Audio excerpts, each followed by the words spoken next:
"Hey up," said Kim, coming through the archway with a flourish like a game show host. "What are you up to this weekend, Kim?" asked Adrian, getting out his wallet. "I'm working here as usual. No other plans. What about you?" "Off to the Crucible tomorrow night." "How lovely. I haven't been to the theatre since I used to go with Vince, but I'm not sure why, because he never liked it. He only came for the ice cream in the interval. I adore plays. There's something vibrant about it, the excitement of a live performance. It's like you're part of the show somehow." Kim looked wistful as she spoke. "Couldn't agree more. I've been hooked since a school trip to see West Side Story. It's more personal than TV. There's something special about being allowed to experience it up close," said Adrian. Ruby wasn't sure what they were going on about. "Nah, you can't beat curling up on the sofa in your PJs with pizza and Netflix. If it's rubbish, you can just pick something else." Adrian and Kim both looked mildly horrified at her suggestion. She shrugged and passed Adrian the flowers, and he tapped his debit card on the machine.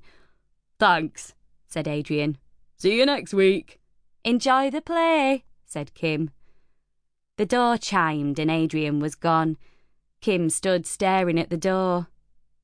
"Earth to Kim. You all right?" Kim sighed.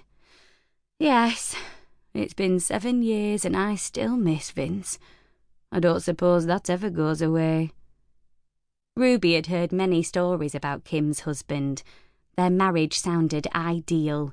Maybe not the perfect relationship she'd read about in her favourite romantic novels, but certainly a sound partnership built on love and trust. They had set up the florists together, and from Kim's account enjoyed each other's company. This had all been cut abruptly short when Vince had suffered a heart attack, leaving Kim on her own at 42. So even if you found someone you wanted to spend the rest of your life with, there were no guarantees. Ruby would be happy with what Kim and Vince had had, but what she truly wanted was the full-scale fairy tale. She wanted to meet a man who would sweep her off her feet and ideally look like Chris Hemsworth, or better still, actually be Chris Hemsworth, although she knew looks weren't her number one priority. She liked to laugh, so a fun person was essential. Maybe Peter Kay, but with Chris Hemsworth's body. That would work. Most importantly, she needed somebody who would stick around, not do a runner at the first sign of trouble or a bouncing cleavage. She needed a man who was a match for her quick tongue and would accept her as she was, although that was looking less and less likely. She was heading for 35, and everyone she'd dated had a major personality flaw. However much she liked the idea of a long-term relationship, her wishes didn't come true, so she was temporarily off men and focusing on something else that would bring her guaranteed joy. Kim was still gazing at the closed door.